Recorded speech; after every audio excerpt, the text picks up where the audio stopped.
जय जगदंब नमो आदेश। मी प्राध्यापक मुकुंदनाथ तांधळे सर आपलं ह्या व्हिडिओमध्ये सहर्ष स्वागत करत आहे।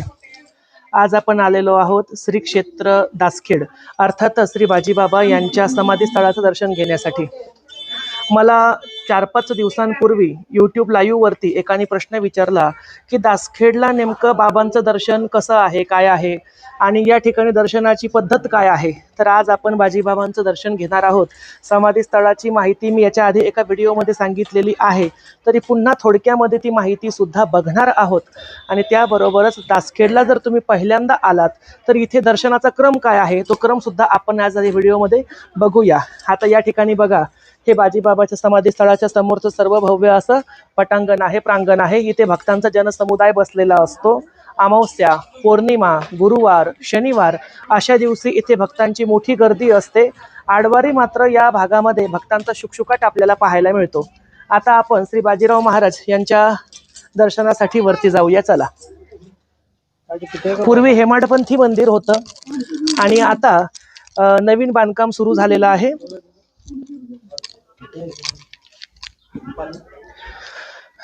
या ठिकाणी श्री बाजीबाबांची ही मूर्ती आहे। मूर्तीच्याच पाठीमागे त्रिगुणी वृक्ष आहे, म्हणजे 3 वृक्ष एकत्र आलेले आहे, त्यामुळे त्याला त्रिगुणी म्हटलं जातं। या ठिकाणचं महात्म्य असं की श्री बाजीबाबा आणि श्री गोपाळ बाबा हे दोघं जण गुरुबंधू आणि पक्के जिवलग मित्र। या दोघांनी सुद्धा बंगाल देशामध्ये जाऊन नाथपंथाच्या गुप्त विद्या प्राप्त केल्या होत्या आणि त्याबरोबरच श्री मच्छिंद्रनाथांचा वरद हस्त श्री बाजीबाबा यांच्या मस्तकावरती होता। इथलच्या स्थानिक मान्यतेनुसार तर दासखेडचे बाजीबाबा हे मच्छिंद्रनाथांचाच अवतार आहे। मग तुम्ही त्यांना मच्छिंद्रनाथांचा अवतार म्हणा, मच्छिंद्रनाथांचे शिष्य म्हणा किंवा मच्छिंद्रनाथांना सिद्ध करून त्यांच्याकडून विद्या प्राप्त केलेले सत्पुरुष म्हणा, अशा पद्धतीनुसार या ठिकाणी बाजीबाबांचा हा नावलौकिक आहे।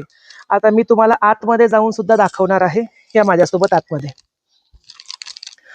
या ठिकाणी आतमध्ये ही नवीन मूर्ती आहे मार्बलची। पूर्वी एक जुनी मूर्ती होती आणि या ठिकाणी हे बाबांचे पितळी स्वरूपाचे मुखवटे सुद्धा आहे, ज्याला पालखी प्रसंगी किंवा ज्या वेळेला बाबांची पुण्यतिथी असते, जयंती असते, यात्रा उत्सव असतो, त्या काळामध्ये ह्या मुखवट्यांचा पालखीमध्ये आगमन करून ती पालखी गावामध्ये मिरवण्यात येते।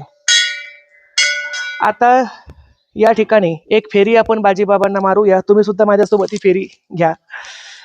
हा जो वृक्ष आहे, या वृक्षाचं महात्म्य असं की बाजीराव महाराज म्हणजेच बाजीबाबा किंवा बाजीबाबा नाथपंथाचेच होते बाबा। ज्या वेळेला बाबांचा अंतकाळ झाला, म्हणजेच बाबांनी समाधी घेतली, त्यावेळेला बाबांनी सांगितलं होतं की माझ्या शरीराला अग्निडाग देऊ नका, म्हणजेच माझं शरीर जाळू नका, तर माझ्या शरीराला जिवंतपणे सदेह समाधी द्या।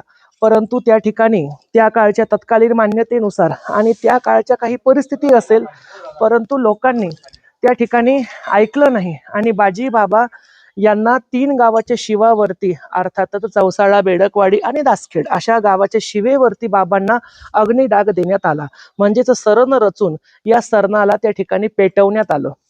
ज्या वेळेला बाबांच्या इच्छेच्या विरुद्ध बाबाच्या पार्थिव शरीराला अग्निडाग देण्यात आला, तेव्हाच मोठा चमत्कार घडला आणि बाबांच्या उजव्या हातामध्ये असणारं 52 वीराचं कंगन म्हणजेच बीर कंगन आणि उजवा हात अक्षरशः सरणामधून उडाला, म्हणजे सरणामधून निघाला आणि वायू मार्गाने तो या ठिकाणी येऊन पडलेला आहे, जिथे सध्या आपण हा त्रिगुणी वृक्ष बघतो। आणि नंतर ह्या त्रिगुणी वृक्षाला त्या ठिकाणी पालवी फुटली आणि हा एवढा मोठा महावृक्ष आज या ठिकाणी उत्पन्न आहे। श्री बाजीबाबांना कोणाचंही वर्चस्व मान्य नाही, त्यामुळे या ठिकाणी मंदिर बांधण्याची पद्धत नाही। आजूबाजूनी सर्व मंदिराचं बांधकाम सुरू आहे, पण डोक्यावरती कळस किंवा छत्र बाबा टाकू देत नाहीत, कारण बाबांना स्वतः मच्छिंद्रनाथांचं वरद हस्त आहे आणि ज्याला स्वतः नाथांचं वरद हस्त आहे तो इतरांचं छत्र कशाला स्वीकारेल। त्यामुळे बाबांची मूर्ती सुद्धा या ठिकाणी आपल्याला उन्हाळा, पावसाळा, हिवाळा 3ही ऋतूंमध्ये अशीच त्रिगुणी वृक्षाच्या खाली ठेवलेली दिसते। आता इथे माझ्या घरातील बाजीबाबांची जी मूर्ती आहे, जिची आम्ही नित्य पूजा करतो, ही मूर्ती मी दासखेडला जेव्हा जेव्हा येतो तेव्हा भेटीसाठी आणत असतो आणि या ठिकाणी मुख्य समाधी स्थळाची भेट माझ्या घरातील मूर्तीसोबत मी करवून घेत असतो। तर आता आपण इथून जाणार आहोत श्री गोपाळ बाबांच्या समाधी स्थळाकडे आणि गोपाळ बाबांचं नेमकं महात्म्य काय। जसं बाजीबाबांचं मी तुम्हाला सांगितलं की उजवा हात सरणामधून उडून पडला आणि या ठिकाणी येऊन स्थिरावला आणि या ठिकाणी येऊन स्थिरावल्यानंतर त्या हातावरतीच या ठिकाणी वृक्ष उगवला। तसं गोपाळ बाबांचं महात्म्य सुद्धा जाणून घेऊया, चला माझ्यासोबत. अमावस्येला अक्षरशः हा पूर्ण परिसर गजबजलेला असतो, म्हणजे इथे पाय ठेवायला सुद्धा जागा नसते, एवढी गर्दी दर अमावस्येला या ठिकाणी होत असते. त्याबरोबरच बाजीबाबांच्या मूर्तीच्या समोर अखंड धुनी प्रज्वलित केलेली आहे.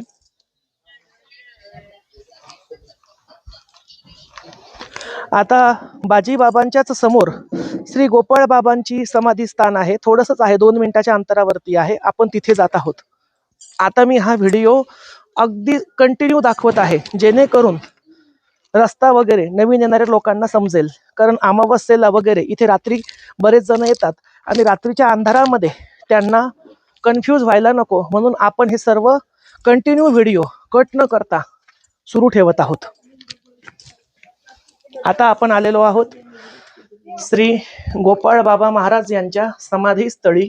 हा जो तुम्ही तांदळा बघत आहात, हा श्री गोपाळ बाबांचा तांदळा आहे. गोपाळ बाबा म्हणजे बाजीबाबांचे जिवलग मित्र. बाजीबाबा आणि गोपाळ बाबा यांनी एकामेकांच्या सोबतच बंगालमध्ये जाऊन विद्या प्राप्त केली होती. ज्या वेळेला बाजीबाबांनी समाधी घेतली, समाधी म्हणजे बाजीबाबांचं सरण रचण्यात आलं, त्यांचा हात सरणामधून निघाला, तो तिथे येऊन पडला, तिथे त्रिगुणी वृक्ष आहे. ज्या वेळेला ही खबर अंतर्ज्ञानाने श्री गोपाळ बाबांना कळाली की आपला जिवलग नाथपंथी मित्र, ज्याच्यासोबत आपण लहानाचे मोठे झालो, ज्याच्यासोबत आपण श्री मच्छिंद्रनाथांकडून एकत्र विद्या घेतली, असा माझा जिवलग मित्र आज नाहीये, त्यावेळेला त्या ठिकाणी असणाऱ्या वायुगमन सिद्धीद्वारे श्री गोपाळ बाबांनी हवेमधून उड्डाण केलं आणि जवळच बेडकवाडी गाव आहे, बेडकवाडी आणि दासखेड जवळच आहे. बेडकवाडीमधून वायुमार्गाने उड्डाण करत श्री गोपाळ बाबा या ठिकाणी प्रगट झाले, या ठिकाणी आले आणि त्यांनी येऊन ज्या वेळेला बाजीबाबांचं त्यांना कळालं की बाजीबाबा आज नाही येत आणि त्यांचा उजवा हात त्या ठिकाणी पडलेला आहे, तर अगदी त्या त्रिगुणी वृक्षाच्या शिदानीमध्ये समोर रेषेमध्ये त्यांनी या ठिकाणी जिवंत समाधी घेतलेली आहे. असं म्हणतात की जमीन दुभंगली आणि जशी रामाची सीता माता जमीन दुभंगून जमिनीमध्ये लुप्त पावली, त्याच पद्धतीनुसार गोपाळ बाबा या ठिकाणी जमिनीमध्ये आपोआप गुप्त झालेले आहेत. आता ते जमिनीमध्ये आपोआप गुप्त झाले समजा, जमीन फाटली समजा, आणि ज्यांचा ह्या कथेवरती विश्वास नसेल त्यांनी असं समजा की त्यांनी स्वतःहून या ठिकाणी संजीवन समाधी घेतली. तुम्ही कसाही अर्थ तुमच्या सोयीनुसार काढू शकता, परंतु अगदी जिवंत आणि संजीवन ही गोपाळ बाबांची समाधी आहे. ज्या वेळेला आपण बाजीबाबांचं दर्शन घेतो, दुसरं दर्शन श्री गोपाळ बाबांचं येऊन घ्यावं लागतं. आणि या ठिकाणी सुद्धा जशा बाजीबाबाला आपण फेऱ्या मारल्या, तशाच फेऱ्या श्री गोपाळ बाबांच्या समाधी स्थळाच्या सुद्धा मारल्या जातात. आता आपण पलीकडे नदीकडे जाणार आहोत. नदीकडे श्री सती मातेच्या सतीशिळा आहेत. तुम्हाला कल्पनाच आहे की पूर्वीच्या काळामध्ये अनेक स्त्रिया स्वतःच्या पतीसोबत सती जात असत आणि सतीची जी स्मारकं असतात, सतीशिळा असतात, सतीची वृंदावनं असतात, ही शक्यतोवर नदीच्या काठावरती असतात. आता ती नदीच्या काठावरती का असतात हे काही सांगता येणार नाही, परंतु गावोगावी किंवा तीर्थक्षेत्री अनेक ठिकाणी सतीच्या शिळा आपल्याला बघायला मिळतात. तशाच ह्या दासखेडच्या सतीच्या शिळा सुद्धा आहे, ज्या आता आपण बघायला जात आहोत. आणि ही समोर नदी आहे. सध्या नदी पूर्ण कोरडी पडलेली आहे, उन्हाळा लागतोय म्हणून, परंतु पावसाळ्यामध्ये नदीला मुबलक प्रमाणामध्ये पाणी असतं. आणि तुम्हाला त्यापुढे जाऊन सांगतो, मी स्वतः लहानपणी जेव्हा दासखेडला यायचो तर या नदीला तुडुंब पाणी असायचं. मी स्वतः पाण्यामध्ये जाऊन आंघोळ केलेली आहे. इथलची पद्धत अशी आहे की नदीमध्ये जाऊन किंवा विहिरीच्या पाण्याने नखशिकांत आंघोळ ओल्या वस्त्रानिशी करायची, त्याला ओल्या कापडाची आंघोळ म्हणतात. म्हणजे कपडे अंगावरचे ओले झाले पाहिजे, अंडरविअर बनियनवरती आंघोळ करून नाही, कपड्यानिशी आंघोळ करायची आणि ओल्या कपड्यानिशी आपण श्री बाजीबाबांच्या दर्शनाला जायचं. कोणीतरी नवसाचे डफडे म्हणजे थालकी वाजवत आहे, तर अनेक जण नवस सुद्धा करतात. या ठिकाणी नारळ फोडण्याचे, गुलाल वाहण्याचे, त्याबरोबरच नारळाचं तोरण वाहण्याचे, अन्नदानाचे नवस पूर्ण होतात.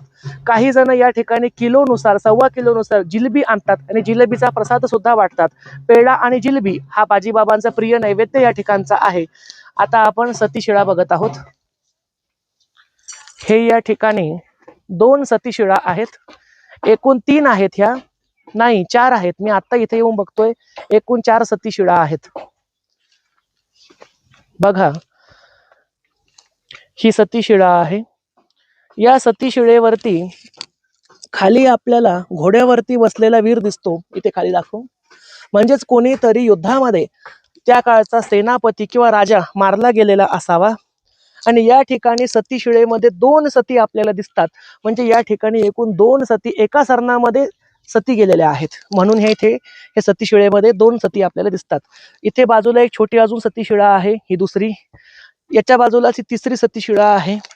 आणि ही इकडे पुन्हा एक चौथी सतीशिळा आपल्याला पाहायला मिळते. आता या ठिकाणी प्रचंड प्रमाणावरती लिंब नारळांचा भडीमार असतो. बाजीबाबांच्या रचित आरतीमध्ये सुद्धा लिंब नारळाचा होतो भडीमार असे शब्द पाहायला मिळतात. जसं तुम्ही पलीकडे बघू शकता बघा, केवढे मोठे लिंबांचा खच पडलेला आहे त्या ठिकाणी. बरेच जण अंगावरून लिंब वगैरे कापून त्या ठिकाणी ते टाकत असतात.